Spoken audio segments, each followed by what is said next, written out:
A midnight decision, the rain hammered against the windows of the tiny Brooklyn apartment as Natalie Brooks stared at her laptop screen through exhausted eyes. Her bank account showed negative $300, and the hospital bills for her grandmother's heart surgery sat in a pile on the kitchen table. Each envelope felt like a weight pressing down on her chest. Making it harder to breathe, Natalie pushed her dark brown hair away from her face and looked at the time. 11:45 at night. She had been applying for jobs for 6 hours straight, sending her graphic design portfolio to anyone who might be hiring. The freelance work had dried up 3 months ago when her biggest client went bankrupt, and since then, everything had fallen apart like dominoes. Her phone buzzed with a text from the hospital. They needed payment by tomorrow morning, or they would have to discharge her grandmother. Margaret Brooks was 72 years old, had raised Natalie after her parents died in a car crash when she was 16, and was the only family she had left. The vintage bookstore Margaret had owned for 40 years in the East Village was barely surviving, certainly not bringing in enough money for expensive medical procedures. The mysterious offer at exactly midnight. Her phone rang. The number showed as private. Natalie almost declined it, assuming it was another debt collector. But something made her answer. A professional male voice spoke clearly. "This is James Parker, calling from Blake Technologies. We received your resume and would like to offer you a position immediately. The compensation is $12,000 per month with benefits and a signing bonus." Natalie sat up straighter, her heart pounding. $12,000 was more than double what she had made at her previous job. That kind of money could save everything. "What is the position exactly?" she asked. Trying to keep her voice steady, personal assistant to the CEO. The role requires discretion, flexibility, and immediate availability. "Can you come to our offices in Manhattan tonight? We need someone to start right away, and the contract must be signed before morning." "Tonight?" Natalie glanced at the clock. It was already past midnight. The position is time-sensitive. "The address is 432 Park Avenue, penthouse level. Please bring your identification. A car will arrive at your location in 30 minutes. Before Natalie could ask more questions, the line went dead. She sat in stunned silence, wondering if this was real or some elaborate scam. But then she looked at the hospital bills again, at the eviction notice taped to her door, at the photo of her grandmother on the bookshelf. She did not have the luxury of being cautious. The contract, the black car that arrived, was a Mercedes with leather seats that probably cost more than her annual rent. The driver did not speak as they glided through the empty New York streets toward Midtown Manhattan.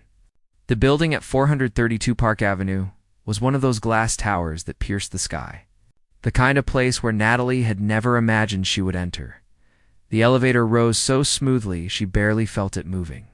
When the doors opened on the penthouse level, she stepped into an office that looked like something from a design magazine. Floor-to-ceiling windows showed the city sprawling out in every direction. Millions of lights twinkling like stars brought down to earth. James Parker was waiting for her. He was in his 50s, wearing an expensive suit even at this late hour, and his expression was all business. He gestured to a leather chair across from a massive desk. "Thank you for coming on such short notice." He placed a thick folder in front of her. "This is your employment contract. I need you to sign on every page marked with a red tab. Time is essential." Natalie opened the folder and began reading. The words swam before her tired eyes. There was legal terminology she did not fully understand. Clauses about confidentiality and non-disclosure agreements, pages and pages of dense text. She tried to focus, but exhaustion made everything blur together. "Can you explain the main responsibilities?" she asked. James checked his watch impatiently. "Standard personal assistant duties. Managing schedules, attending events, representing the company when required. Nothing unusual for this type of position." Her eyes caught the salary number again. $12,000 per month. With that money, she could pay for her grandmother's surgery, save the bookstore, maybe even have some stability for the first time in years. The signing bonus alone would cover the immediate hospital bills. "Is there a problem?" James asked. Natalie looked at the contract again. Something felt off about the urgency, about signing papers at 1 in the morning. but desperation was a powerful motivator. She thought about her grandmother lying in that hospital bed, about the bookstore that had been in their family for decades, about the chance to finally stop drowning. She picked up the pen and began signing. Page after page, her signature appeared next to the red tabs. She signed without reading everything carefully, without asking all the questions she should have asked, without understanding what she was truly agreeing to. When she finished, James collected the papers with a smile that did not reach his eyes. Perfect. A car will pick you up at 8 tomorrow morning. Pack enough clothes for an extended stay. You will be living on site during your employment period. Living on site? Natalie started to ask, but James was already walking toward the elevator. Welcome to Blake Technologies, Mrs. Blake. Sleep well, Mrs. Blake. The words echoed in her head as the elevator doors closed. She must have misheard him. The morning after, Natalie woke up in a bed so soft it felt like sleeping on a cloud. For a confused moment, she did not remember where she was. The room around her was enormous, decorated in shades of cream and gold, with artwork on the walls that looked like it belonged in a museum. Massive windows showed a view of Central Park that took her breath away. Then the memories crashed back. The contract. The signatures. That strange comment about Mrs. Blake. She jumped out of bed and realized she was wearing silk pajamas she did not remember putting on. Her clothes from yesterday were gone, replaced by an entire wardrobe of expensive designer outfits in the huge closet. Panic started to build in her chest. The bedroom door opened without warning. A tall man walked in, and Natalie froze.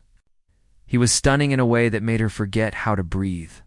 Dark hair, sharp jawline, intense blue eyes that seemed to see right through her.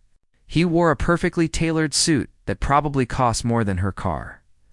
"Who are you?" Natalie demanded, backing away. "Where am I?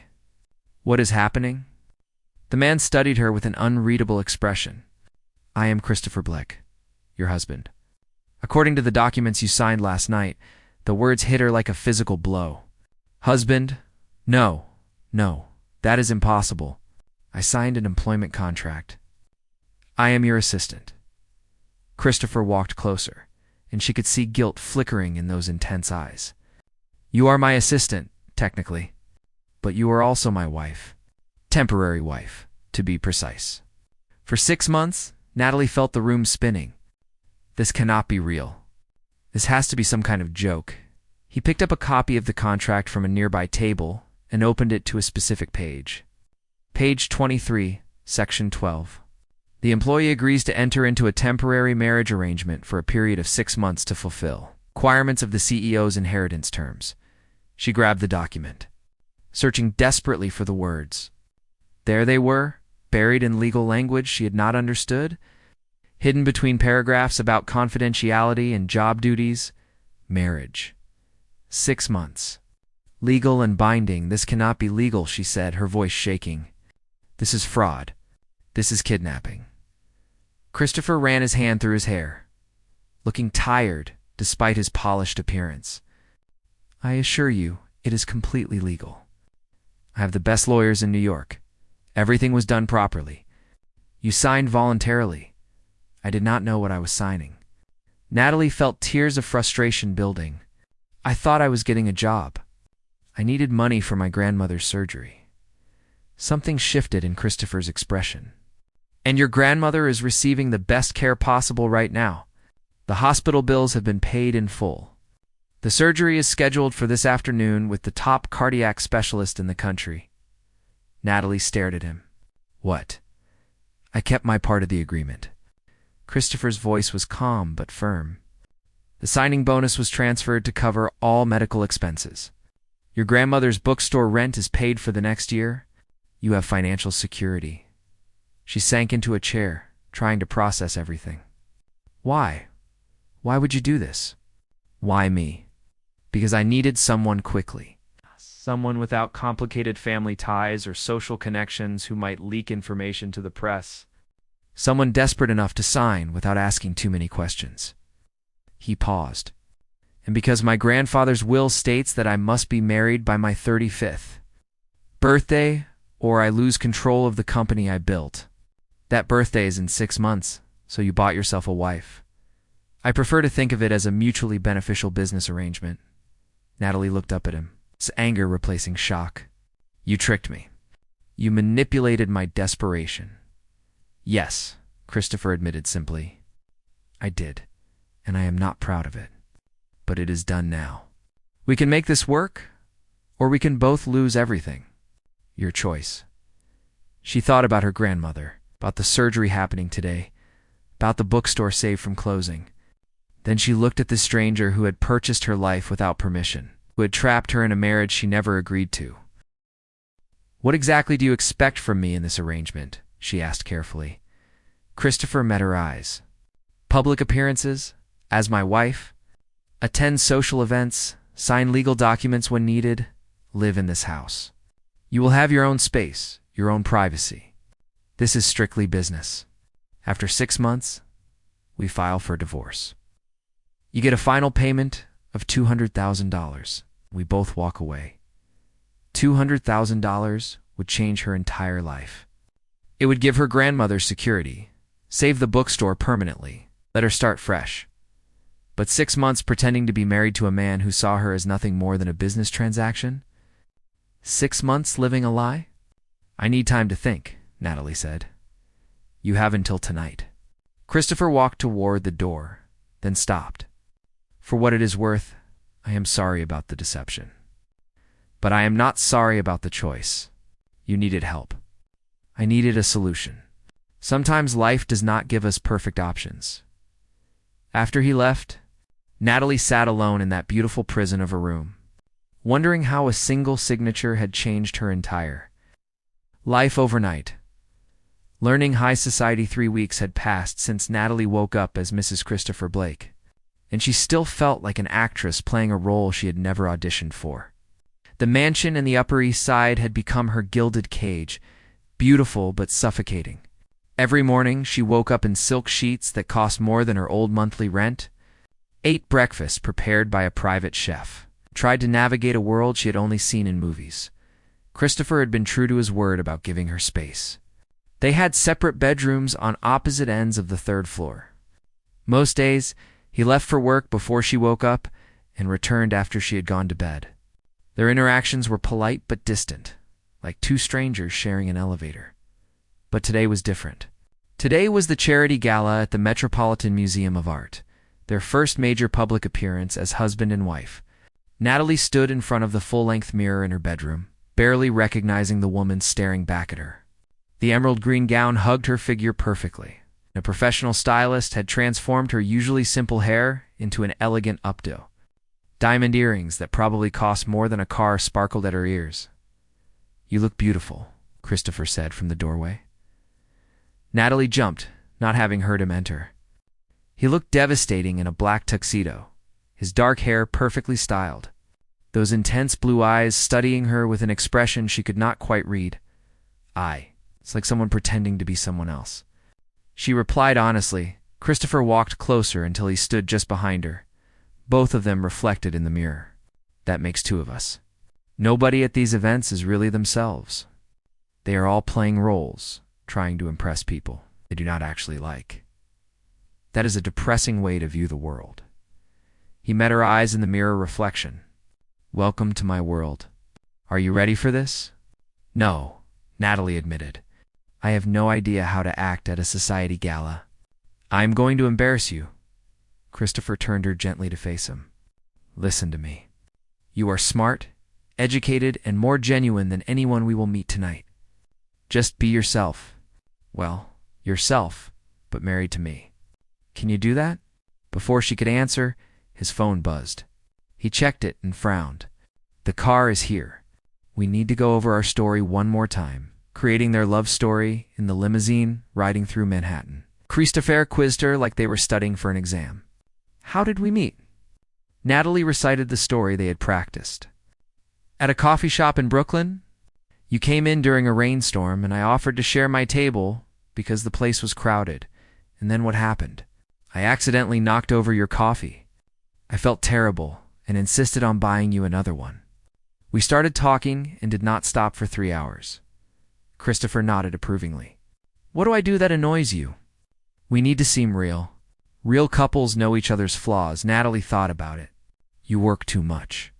You forget to eat when you are focused on a project. You always need to have the last word in an argument. He raised an eyebrow. I do not always need the last word. You are literally doing it right now.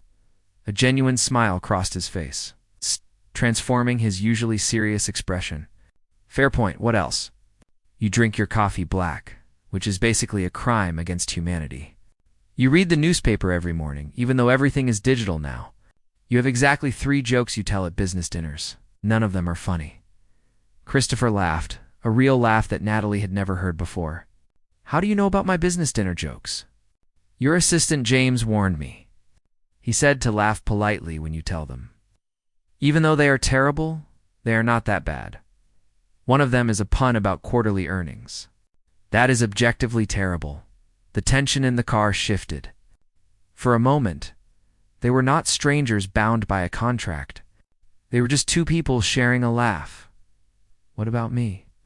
Natalie asked. What are my annoying habits? Christopher looked at her thoughtfully. You reorganize the bookshelf in the library every few days because you cannot decide if books should be arranged by color, author, or subject. You sing in the shower, always the same song from that musical your grandmother loves. You leave coffee cups in random places around the house. Carmen has started a collection of them. Natalie felt her cheeks flush. You notice all that? I notice everything about you. His voice was quieter now, more serious. It is my job to know my wife. Your fake wife, Natalie corrected, but her heart was beating faster. The limousine pulled up to the museum. Suddenly there were cameras flashing everywhere. Natalie felt panic rising in her chest. Christopher took her hand, and the warmth of his touch surprised her. Remember, he said softly, we are completely in love. I am the luckiest man in New York because you chose me, and you are happy because I make you laugh, even with terrible jokes about quarterly earnings. She looked into his eyes and saw something there that made her breath catch. For just a moment, she wondered if he was still acting. The performance begins. The Metropolitan Museum of Art is transformed into a wonderland of lights and elegance. Women in designer gowns glided through the galleries while men in tuxedos discussed business and politics. Waiters carried trays of champagne, and a string quartet played classical music that echoed off the marble floors. Every eye turned when Christopher and Natalie entered. She felt like a specimen under a microscope as dozens of wealthy socialites evaluated her from head to toe. Christopher kept his hand on the small of her back, a gesture that looked possessive but felt strangely protective. Christopher Blake, a woman's voice called out.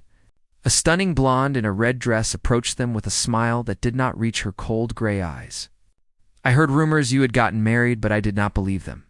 You always said marriage was for fools. Rachel, Christopher said tightly. Natalie, this is Rachel Kim. Rachel, my wife, Natalie Brooks Blake. Rachel extended a perfectly manicured hand. How fascinating. Christopher and I were engaged once, did he tell you? 3 years ago, before he decided his company was more important than having a life. Natalie shook her hand, feeling the tension radiating from Christopher. He told me. He also told me that ending that engagement was the best decision he ever made because it meant he was free when he met me. Rachel's smile became even more fake. How sweet. And how did you 2 meet? I am dying to hear the story. This was the test. Natalie could feel dozens of people listening, waiting to see if their marriage was real or just another business arrangement. She looked up at Christopher and made a split-second decision to go off script. It was the worst first date of my life, she said with a laugh. Christopher took me to this incredibly expensive restaurant in Tribeca. Everything was perfect, except I am allergic to shellfish and did not realize the sauce on my pasta had shrimp in it. I broke out in hives right there at the table. Christopher stared at her, clearly wondering where she was going with this story. I was mortified, Natalie continued. My face was swelling up, I could barely breathe, and this was supposed to be our romantic first date. But Christopher did not panic. He calmly called for an ambulance, held my hand the entire ride to the hospital, and stayed with me for 6 hours in the emergency room. She reached up and touched his face gently. Most men would have run away and never called again. But Christopher sat in that uncomfortable hospital chair, made terrible jokes to keep me from being scared, and told me that our second date would be at a place that served only bread and water. Just to be safe, the crowd around them laughed. Natalie could see people softening, believing the story. More importantly, she could see something changing in Christopher's eyes as he looked at her. That is when I knew, she finished quietly, still looking at him, that he was different, that he was someone who stays. Christopher pulled her closer, and for a moment, Natalie forgot they were performing. "Your face did not even swell that much," he said with a slight smile. "You were still beautiful." "Liar," she whispered back. "I looked like a pufferfish, a beautiful pufferfish." Around them, people were smiling, charmed by their banter. Even Rachel had to retreat, unable to compete with their apparent chemistry. As the crowd dispersed, Christopher kept Natalie close to his side. "That story," he murmured in her ear. "That was brilliant. Where did it come from?" "I have no idea," Natalie admitted. "It just came out. Well, it worked. Everyone believes we are madly in love now." "Good," Natalie said, trying to ignore how natural it felt to stand this close to him. "That is what we are paying for, right?" Growing connection, the rest of the evening passed in a blur of introductions, small talk, and carefully maintained smiles.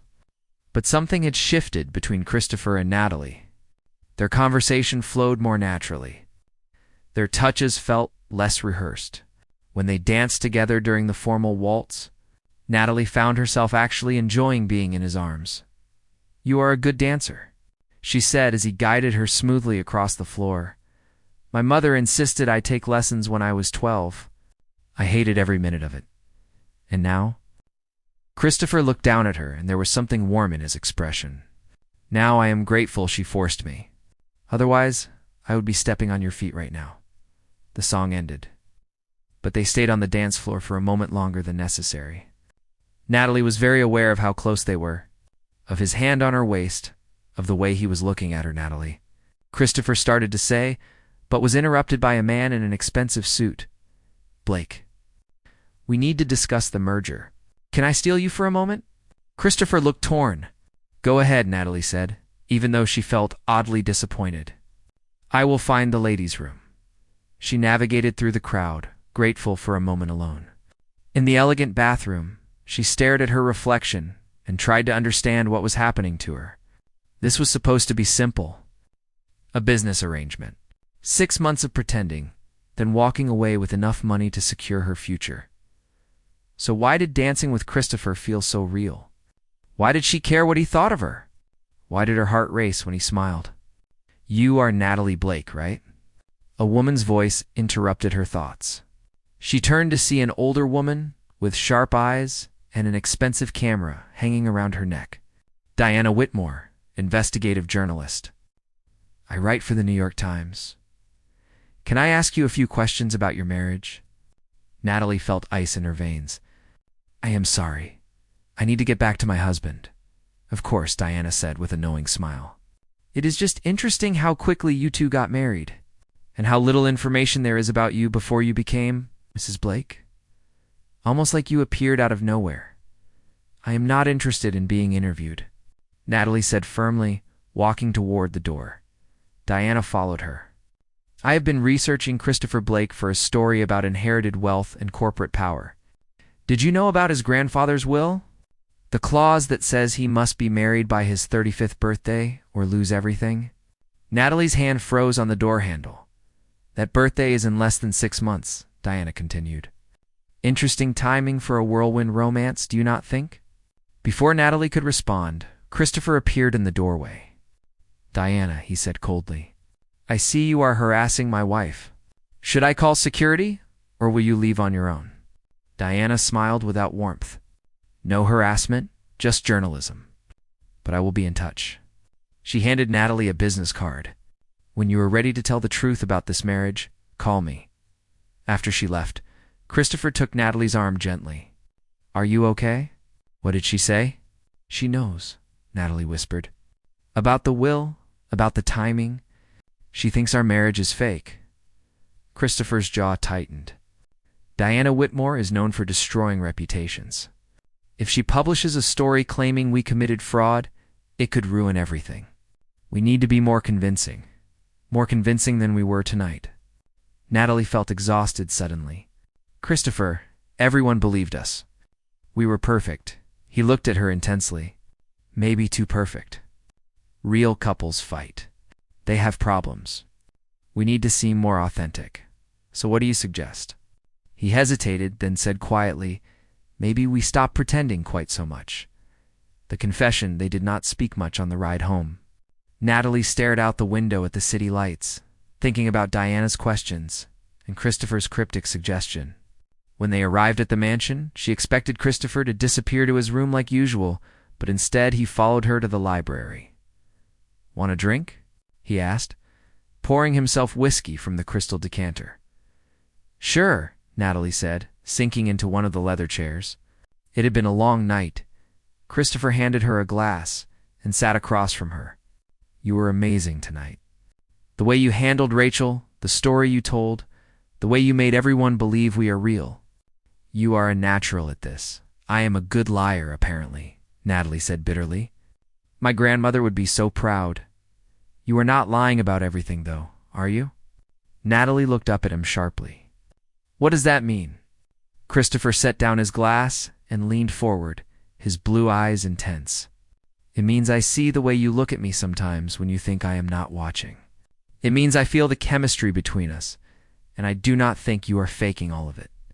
Natalie's heart pounded. You are wrong, Amai, because I am not faking it either. He stood and walked over to her chair, looking down at her with an expression that made her breath catch. I know this started as a business arrangement. I know I manipulated you into this marriage, but somewhere along the way, it stopped being just business for me, Christopher. She breathed, not sure if she was protesting or encouraging him. I am falling for you, Natalie.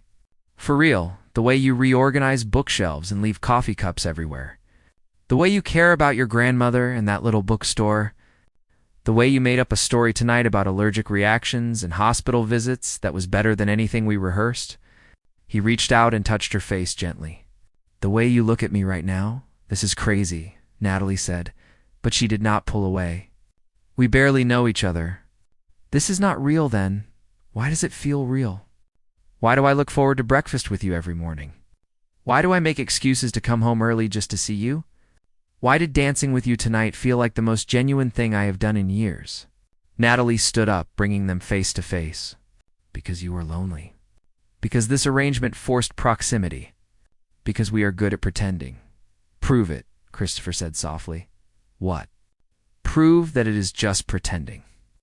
He moved closer, so close she could feel the warmth of him. Kiss me? If it feels like acting, we will forget this conversation and go back to being business partners. But if it feels real, then maybe we stop lying to ourselves about what is happening here. Natalie knew she should walk away. This was dangerous territory. But she also could not deny the pull she felt toward him. The connection that had been growing, despite her best efforts to prevent it. She reached up and pulled him down to her. And when their lips met, the world disappeared. The kiss was not gentle or hesitant. It was full of all the tension that had been building between them for weeks, all the words they had not said, all the feelings they had been pretending not to have. When they finally broke apart, both breathing hard, Christopher rested his forehead against hers. Still think it is just acting? Natalie could not answer because her whole body was trembling. That kiss had felt more real than anything she had experienced in years. We cannot do this, she finally managed to say. The contract. The arrangement. Your inheritance. Forget the contract, Christopher said fiercely. Forget the inheritance. I do not care anymore. I want this to be real. I want you to be my wife for real. You are not thinking clearly. Natalie forced herself to step back, to put distance between them before she did something she could not take back. 6 months, Christopher. That was the deal. Then we walk away. What if I do not want to walk away? You do not get to change the rules just because you are feeling something. Natalie's voice shook with emotion. You bought this marriage. You do not get to turn it into something else without asking me what I want? Then tell me. Christopher's eyes were intense, vulnerable in a way she had never seen. What do you want, Natalie? She wanted to tell him the truth, that she had fallen for him too. That every morning she looked forward to seeing him across the breakfast table. That tonight, when they danced, she had forgotten it was supposed to be fake. That his kiss had made her feel things she had not known she was capable of feeling. But fear held her back. Fear that this was still part of the game, that he was manipulating her again, that giving in to these feelings would destroy her when it all ended. I want to stick to the original agreement, she lied. 6 months. Then we are done. The hurt that flashed across Christopher's face made her chest ache, but he nodded slowly. If that is what you want, it is, Natalie said, and walked out of the library before he could see the tears streaming down her face. The investigation deepens the morning after their kiss. Natalie avoided Christopher by visiting her grandmother at the bookstore. Margaret was arranging vintage books in the window display when Natalie arrived, looking healthier than she had in months. The heart surgery had been a complete success. Margaret had more energy now than she had in years. My darling girl, Margaret said, embracing her granddaughter warmly. You look tired. Is everything all right with Christopher? Everything is fine, Natalie lied, but her grandmother's knowing look said she did not believe it. Come sit with me. Margaret led her to the back office where they had shared so many conversations over the years. Tell Grandma what is really going on. Natalie almost broke down and told her everything. About the fake marriage, the contract, the way Christopher had kissed her last night and turned her whole world upside down. But before she could speak, the bell above the shop door chimed. Diana Whitmore walked in with the confidence of someone who knew she held all the cards. Mrs. Brooks. She said to Margaret, and Mrs. Blake, how convenient to find you both here. We need to talk. We have nothing to say to you. Natalie stood up protectively in front of her grandmother. Diana pulled out a folder from her bag and laid photographs on the desk. Then maybe you can explain these. The pictures showed Natalie entering the Blake Technologies building late at night. Ow. Signing papers in James Parker's office, leaving looking confused and distressed. Other photos showed her arriving at the mansion the next morning. The timeline made everything look suspicious.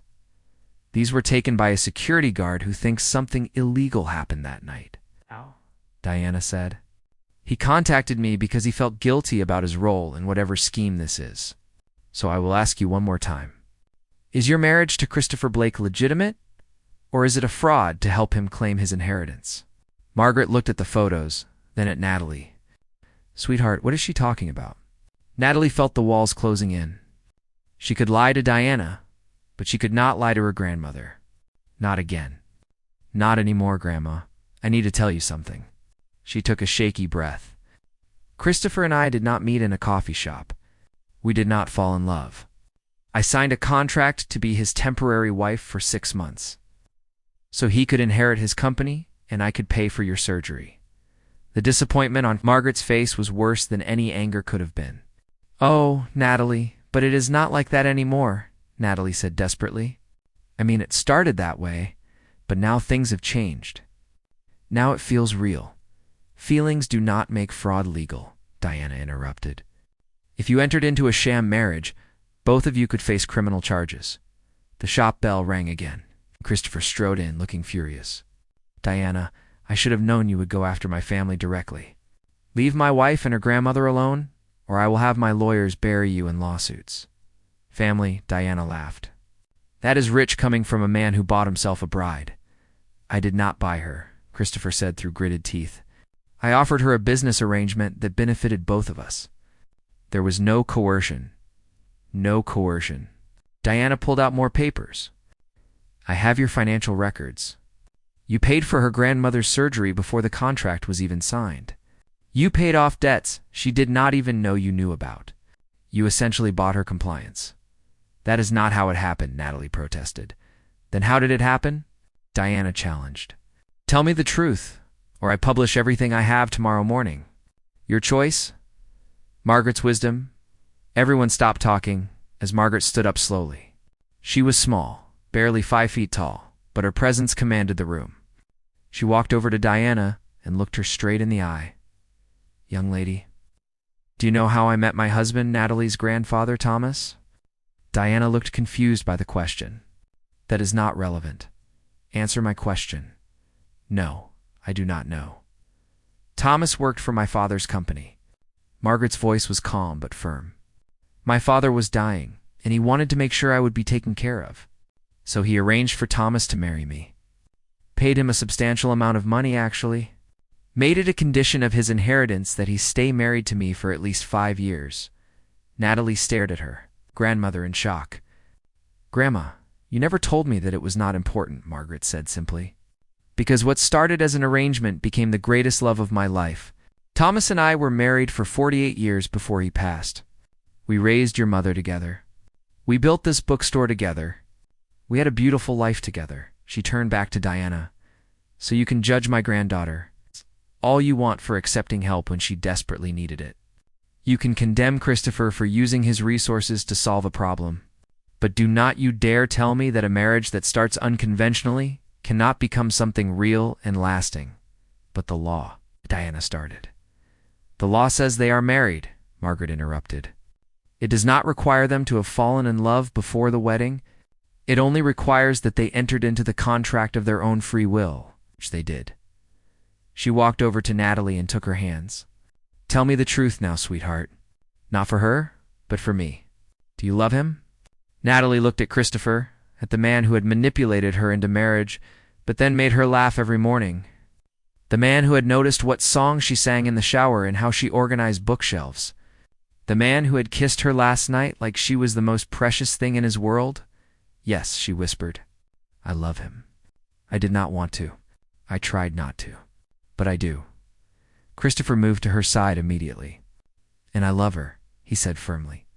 "This might have started as a business arrangement, but it became real. These past weeks with Natalie have been the best of my life." Margaret smiled and turned to Diana.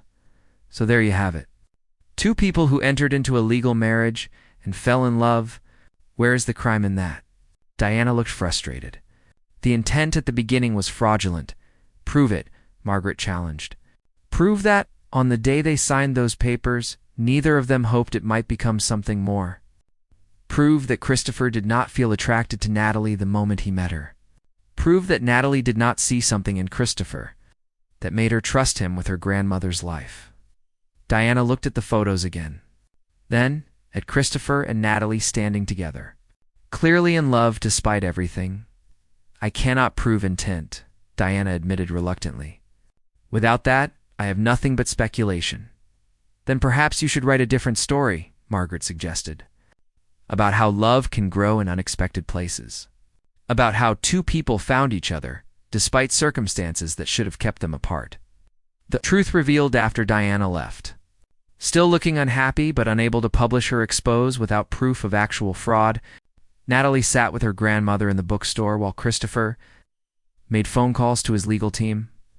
"Why did you never tell me about Grandpa Thomas?" Natalie asked softly. Margaret smiled sadly. "Because I did not want you to think less of our love. I was ashamed for years that we started as an arrangement. But Thomas told me once that it did not matter how we started. What mattered was what we built together. Do you really think Christopher and I can build something real? I have seen the way he looks at you, darling. Like you are a miracle he cannot believe exists. And I have seen the way you look at him when you think nobody is watching. That is real, no matter how it started." "I am scared," Natalie admitted. "What if it is just proximity? What if when the 6 months are up, he changes his mind? Then you will have 6 months of being loved by a good man." Margaret took her hand. "Life does not come with guarantees, sweetheart. Your grandfather and I had an arrangement that required 5 years. We got 48. Sometimes the best things in life come from taking a chance on something uncertain." Christopher came back into the room. "Diana has agreed not to publish anything negative. My lawyers convinced her that without proof of criminal intent, she could be sued for defamation." He looked at Natalie. "Can we talk privately?" Natalie followed him outside to the narrow street. The East Village bustled around them with its typical chaos of artists, students, and longtime residents who refuse to be pushed out by gentrification. Your grandmother is amazing, Christopher said. She basically saved us without even trying. She told me about my grandfather. I never knew. I know, Christopher said quietly. She told me last week when I called her. That is why I felt even worse about what I did to you. I knew your family's history, and I still manipulated you the same way. Why did you call her? Natalie asked. Because I wanted to know everything about you. Christopher stepped closer. Your favorite foods, your childhood, what makes you laugh? I told myself it was just to make our act more convincing, but really I was falling in love and trying to understand why. Christopher, last night you said you wanted this to be real. But what does that even mean? We still have a contract. You still need to be married for 6 months to get your inheritance. Forget the inheritance. You cannot forget it. It is your life's work. He took both her hands in his. Then let me put it this way. When the 6 months are up, when I have secured the inheritance, and we could legally separate with nobody questioning it, I am going to ask you to stay. To be my wife for real, not because of a contract, but because we choose each other. And if I say no, then I will let you go, and I will spend the rest of my life knowing. I met the most incredible woman in the world, and lost her because of my own stupidity.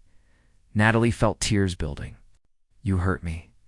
You manipulated me when I was desperate. I know, and I will spend forever making up for that if you let me. Christopher lifted her hand and kissed it gently. But I also gave you what you needed when nobody else would. I saved your grandmother. I saved the bookstore. Not because I am a good person, but because even then, before I understood it, I was falling for you. 6 months later, the boardroom of Blake Technologies was packed with shareholders, lawyers, and members of the board of directors. Today was Christopher's 35th birthday, the deadline specified in his grandfather's will. Today, everything would be decided. Christopher sat at the head of the table with Natalie beside him, their hands intertwined. 6 months had passed since that midnight contract signing. 6 months of learning each other, fighting with each other, falling deeper in love with each other. Diana Whitmore was there too. Now writing a feature story about modern marriages and corporate inheritance with the Blake marriage as a central case study. She had interviewed them multiple times over the past months, documenting their journey from contract to genuine partnership as per the terms of the will. James Parker stood to read the final judgment. Christopher Blake has fulfilled the requirement of marriage. The inheritance is secured. Blake Technologies remains under his control. Everyone applauded, but Christopher barely heard it.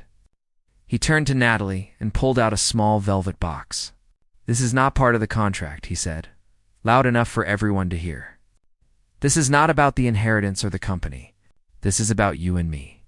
He opened the box to reveal a stunning diamond ring, different from the simple wedding band she had worn for the past 6 months. Natalie Brooks Blake, I am asking you to stay married to me, not because a contract says you have to, but because I cannot imagine my life without you. Will you marry me again? For real this time, with our friends and family present, with your grandmother making her secret mole recipe, with vows we write ourselves. Natalie felt tears streaming down her face. 6 months ago, she had signed papers without understanding what she was agreeing to. Today, she knew exactly what she was choosing. Yes, she said. Yes, to a real marriage. Yes to building something that lasts. Yes to you. The boardroom erupted in applause as Christopher kissed her, sealing their new beginning. Diana snapped photos for her article. Margaret watched from the audience with tears of joy. And even James Parker smiled genuinely for the first time since they had met. After the meeting, as they walked out of the building hand in hand, Natalie stopped and looked up at her husband. Do you ever regret how we started? She asked. Christopher pulled her close. Every day, he admitted. I regret manipulating you.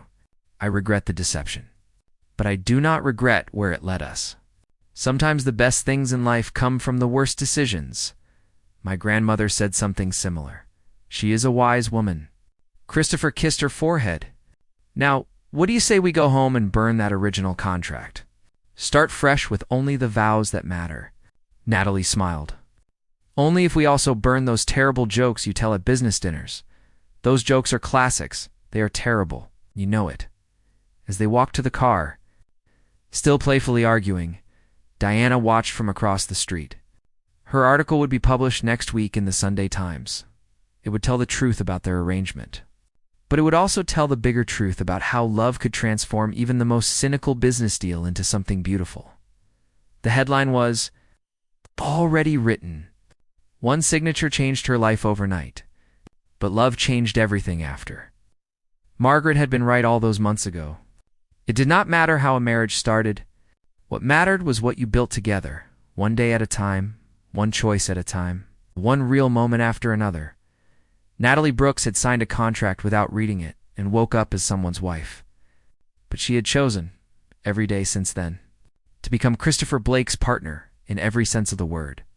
And that choice, made freely with full knowledge and genuine love, was worth more than any inheritance or business deal could ever be. 1 year later, Epilogue the vintage bookstore had been expanded and renovated. Now, featuring a small cafe in the back where Margaret served coffee and pastries to the neighborhood regulars, Natalie's graphic design studio occupied the second floor, where she created beautiful work for clients all over the city, while staying close to her roots. Christopher had transformed his business approach, focusing more on sustainable housing projects that helped communities rather than just generating profits. The company thrived, but more importantly, he thrived. They renewed their vows on their 1-year anniversary in a small ceremony at the bookstore with just their closest friends and family present. Natalie wore a simple white dress, and Christopher's vows made everyone cry, especially the part where he thanked her for seeing the person he could become rather than just the person he had been. Diana's article had been nominated for a journalism award and had sparked conversations about modern marriage, corporate ethics, and the many forms love could take. But most importantly, every morning Natalie woke up next to Christopher in their home. They had moved to a smaller place in Brooklyn, much to his board's dismay, and every morning she chose him again. Not because a contract required it, but because love, real love, is a choice you made every single day. And that choice, Natalie had learned, was the most powerful contract of all.